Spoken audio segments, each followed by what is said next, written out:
You see what happens in the last part of this story, Amnesty. I'm up with the clouds. The sun behind me is changing the colors of the sky, and the clouds are changing themselves slowly. Some are pink, some are white, swelling like bubbles. Underneath is a bar of gray, not enough to make rain. It gets longer and darker. It grows a thin snout and a long body, and then the end of its a tail. There's a huge gray rat moving across the sky, eating the sky. So she's watching the sky, the atmosphere, and she's enjoying the ambience because you see, she often comes there, right? The child remembered the photo. She said, "That's not him. That's not my father. I'm sitting here where I came often." So it is clear that she comes here often. When he was on the island, I came to get away from the others to wait by myself. I'm watching the rat. She's watching the rat. She's watching the atmosphere. She's watching the sky and the clouds. And it's losing itself, its shape, or maybe the cloud. And she feels that it is a rat. It's eating the sky. And I'm waiting for him to come back. Waiting. I'm waiting to come back home. So this is the last, this is the end of this story, and this is how it ends, right? And you just keep in mind that here we have two characters as a pivotal characters, the lady and the young man, right? The young lady and the young man. And it's rather strange that they didn't have any names. You got it? And it's a deliberate attempt, you see. And wait, I'll just give you the very short summary of this story. You see what happens at last. This is a one end. Okay, this is a one modes of reading. So Amnesty is a short story originally published in the New Yorker in 1991. That's a very important point because as far as the short answer types is questions are concerned, that's really pertinent. It was published in the New Yorker in 1991 and later included in the collection Jump and Other Stories. Jump and Other Stories. And you can read the other stories of Nadine Gordimer, right, if you want. The narrator of the story is a young South African woman. See that young South African woman. There's no name, right? Who narrates the entire story of her husband's freedom from imprisonment. So that's a very crux of this story, right? She narrates this entire story of her husband's freedom from imprisonment. And the man, again, who's not named, never named, had left the village on the grassy plains of South Africa 9 years earlier to work as a construction worker. So that's very clear, right? The woman had a little contact with him, with his urban life, but she learned he had joined a union. And in the third year, she learned that he was in prison for inciting riots among workers. So that's why he was imprisoned. Okay. And during the trial, he named his daughter Inkulu Leko. Inkulu Leko means in Afrikaans it's freedom. Okay. Its the meaning is freedom, right? So it's very clear that the prime importance or his prime importance is the freedom of the blacks. You got it.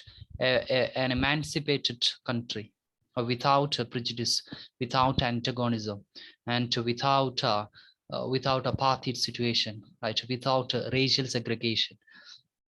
So he was sentenced to 6 years on the island. She and his parents made the journey to Cape Town, but they couldn't visit him because they had no permit. So that's also clear, right? He returned after 5 years. That's it. One point is he returned after 5 years and his daughter doesn't recognize him. The narrator finds herself distanced from this man. You see that because he couldn't have enough time to spend with his family. Now carrying a second child, she's still waiting for him to come home, and she's still not married. So this is the very crux of this poem. And you see what happens in the last one is the story portrays the deep racial division that infected South Africa under the apartheid regime.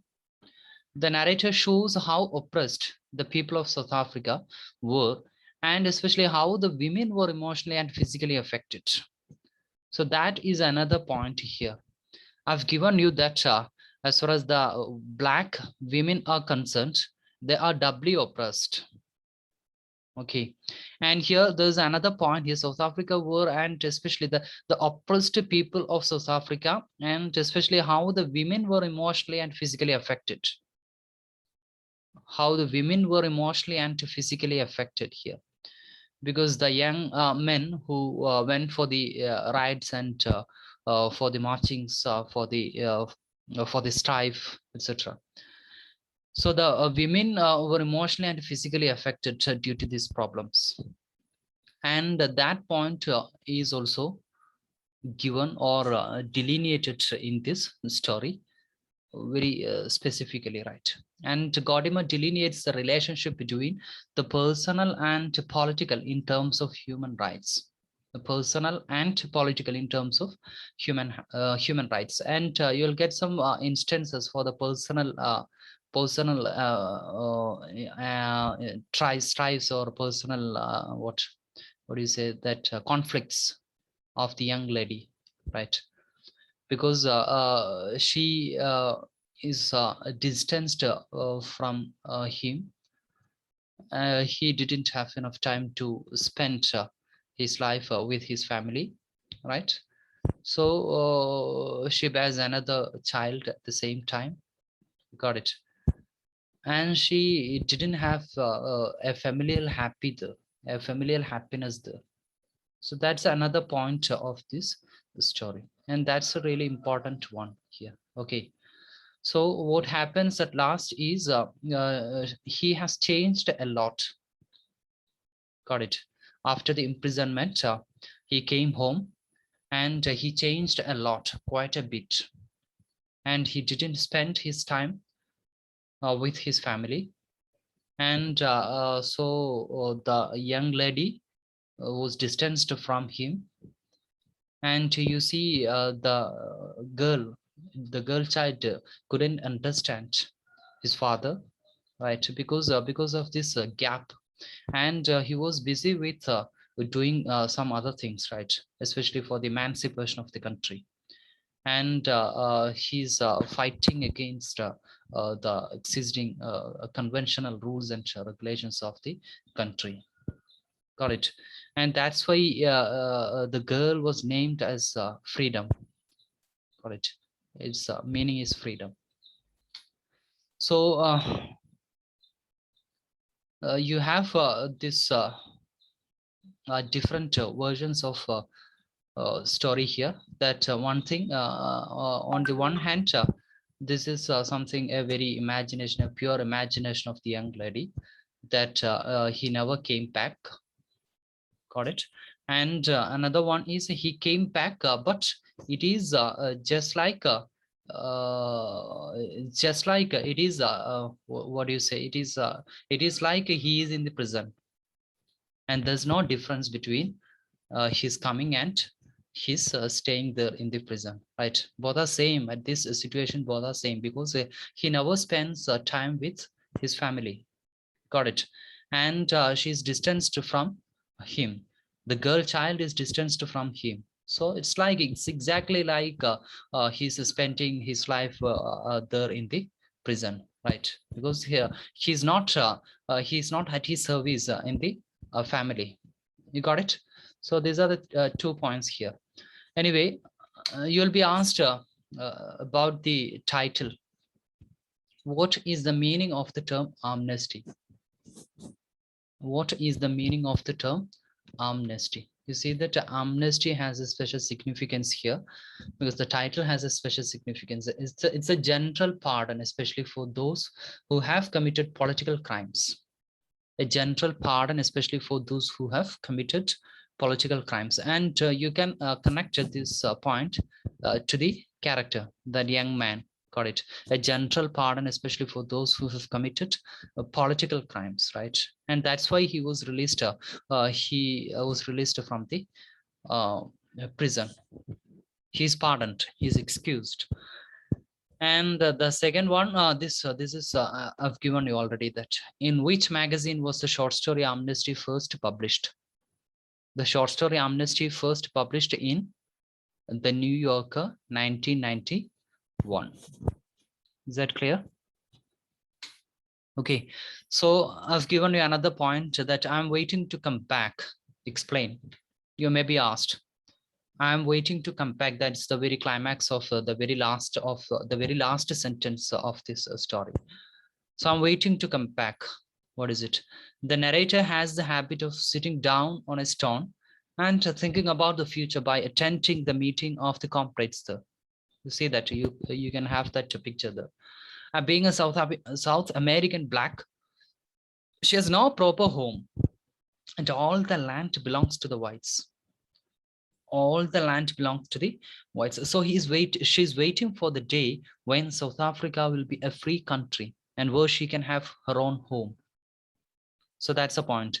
And at last, you have the last two paragraphs that is full of description of the nature.